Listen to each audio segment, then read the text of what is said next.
It's the CFG, and welcome to the Confident Fat Guy podcast.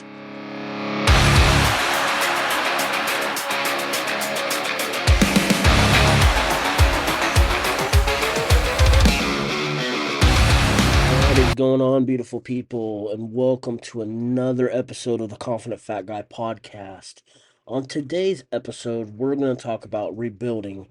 And when I mean rebuilding, is it took me years to rebuild from the mistakes that I made, the bridges I burned. It was a lot, and it's not easy. And in fact, it's probably one of the hardest things I've ever done is looking people in the eyes that I hurt and that I ruined the trust that they had with me, and tell them I'm sorry, that I'm not the same person anymore. It's, again, it's probably the most hardest thing I've ever had to do, but it's necessary. I've learned through this journey of rebuilding that there is no bridge that can't be rebuilt. And I've done a lot of terrible crap to a lot of people, but I wasn't, how do I say this? I wasn't in the right place. And I know that is cliche, but I really wasn't. It really wasn't me. It was, I call him my inner monster. And that's what I was. I was a complete monster. If there ever was a real life, breathing, walking monster, it was me. And I'm going to have a lot of people say, oh, no, you weren't that bad. Yeah, I was. I absolutely was. I was, the only way I can put it is I was a true life walking monster. The rebuilding process began when I passed out at work and got a severe concussion and found out that I was in kidney failure, and all these health issues, and the 4 days I had to spend in ICU, and a doctor that listened to me and I cried in front of, and I'm really not a crier. No, I'm not one of those guys that hides their feelings, but I'm not that big of a crier. And for her to understand what I was going through and help me in the process, it was the me passing out at work was probably the best thing that ever happened to me. I mean, I'm still dealing with my kidney issue, but I'm taking care of that. Well, at least I'm trying to. But that was years of Mountain Dew and very little water and ungodly amounts of energy drinks, and it was a real big kick in the ass. Pardon my language, but I always felt like I was invisible, that I was untouchable. That monster thought he could get away with anything and everything. And the clouds opened up, and I got a swift kick in the ass. And I've got to give so much credit to that doctor. Unfortunately, she's not in practice anymore. Her and her husband and children moved. Um, I mean, she still could be in practice, but she's just not in state anymore. But not only was she my doctor, she was my therapist in a way. And a couple months of treatment, and I realized that I am not the monster that I thought I was, and that inner monster slowly started to die. And I took a very good look at myself and everything that I've done, and oh my God, like, because back then I didn't know too much about mental health, and I never really I mean, I knew I was a depressed person. I knew that sometimes I tried to end it on two occasions, but I didn't know much about mental health. And I'm glad that I didn't do it.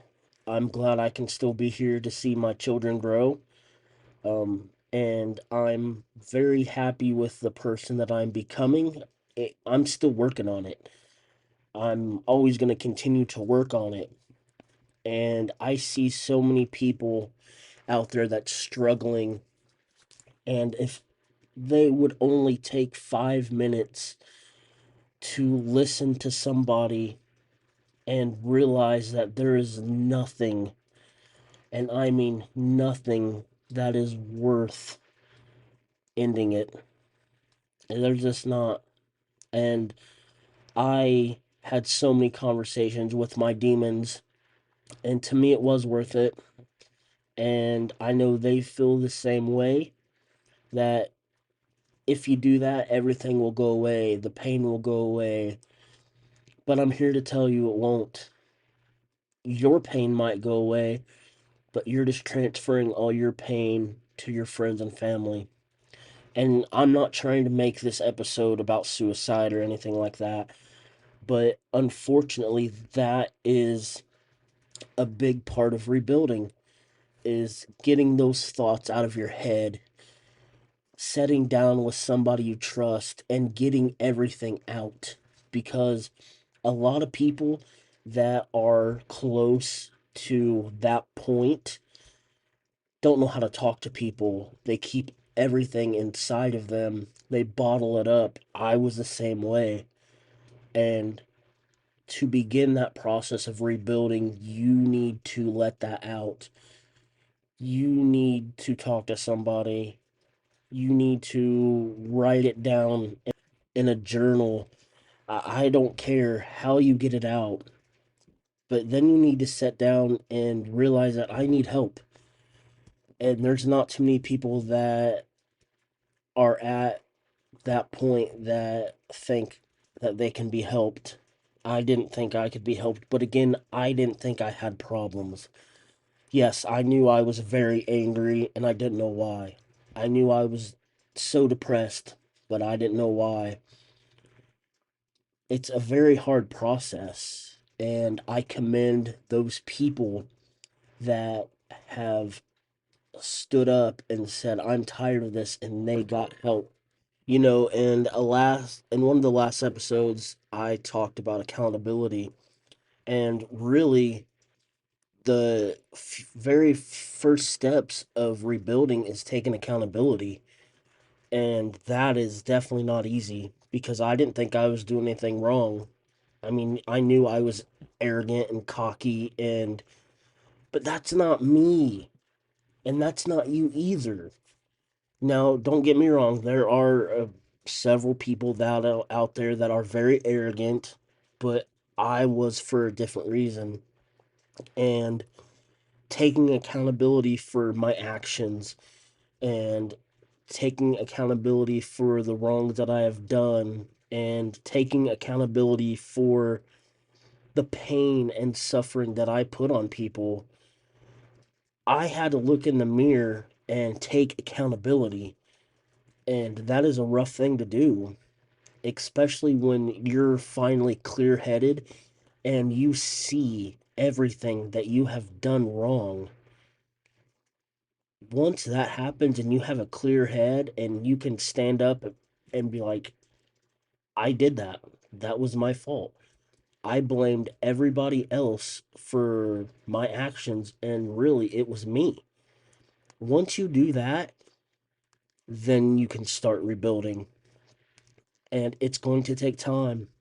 And there's some people that are probably not going to be willing to accept your apologies at first. There's probably going to be some people that are not going to be very acceptant to you at first, but you've got to prove to them that you're different.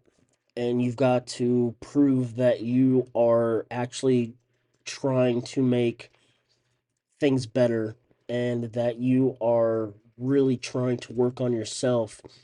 And then over time, people will see that, and people will come around.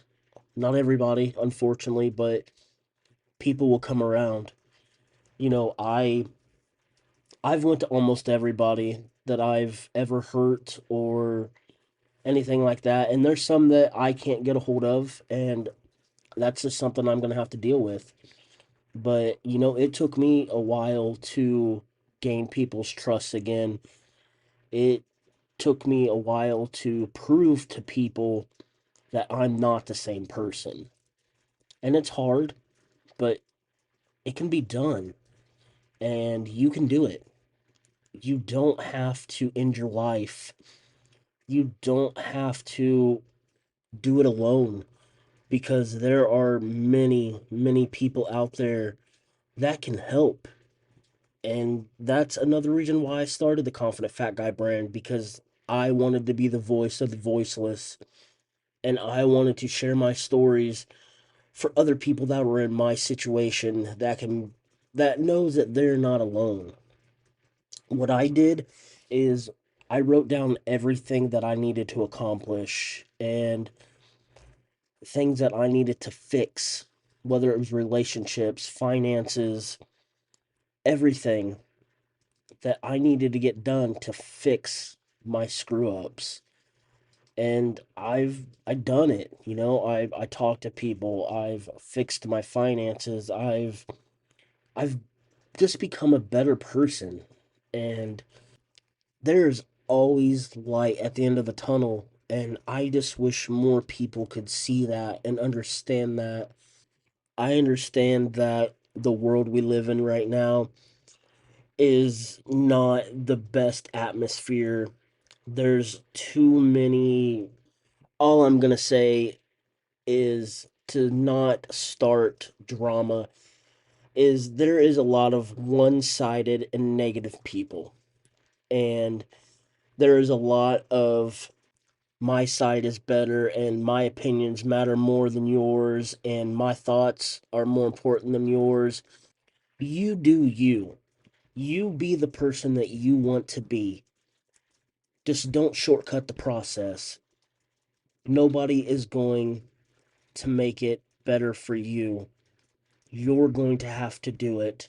But there are plenty of people out there that can help start that process. As long as you are willing to see that there needs things to be fixed and that there's things inside of you that need to be right. And as long as you know that it's going to be work, it's going to be worth it. Just understand that you have to be ready to make that journey. You have to be the one to be willing to put in the work, because it's going to be hard. I'm not going to lie to you. But you put in the work and you prove to people and you talk to somebody, whether you get a therapist, a doctor, the rebuilding process will be a life altering journey that honestly I'm so glad I have taken, because there's so many things that have opened up to me and that will open up to you too. And not just opportunities, but goals and things that you never even thought of or never thought you had an interest in. Rebuilding your life's foundation is almost like reincarnation. You're going to come back stronger, a better person, and a different person. And that is probably the best feeling and the best accomplishment that I can probably say that I've had in my rebuilding process. And you can do the same. If you are in a tough spot, please do not hesitate. Call 988 for the suicide prevention line. Talk to family members. Don't forget, you can rebuild your personal foundation. You might feel like you're at the end of the line, but you're not. I promise you. Thank you again for joining me on another episode of the Confident Fat Guy podcast. I've got 4 episodes left for the end of season 1. And also, don't forget, you can follow me on TikTok, Instagram, and Facebook at Confident Fat Guy. Again, I appreciate you all so much. And please start that rebuilding process, because it will be the best thing you've ever done. I will catch you guys next week for another episode. Don't forget, love yourself and love each other. conquer your dreams, and crush your goals. Talk to you guys later.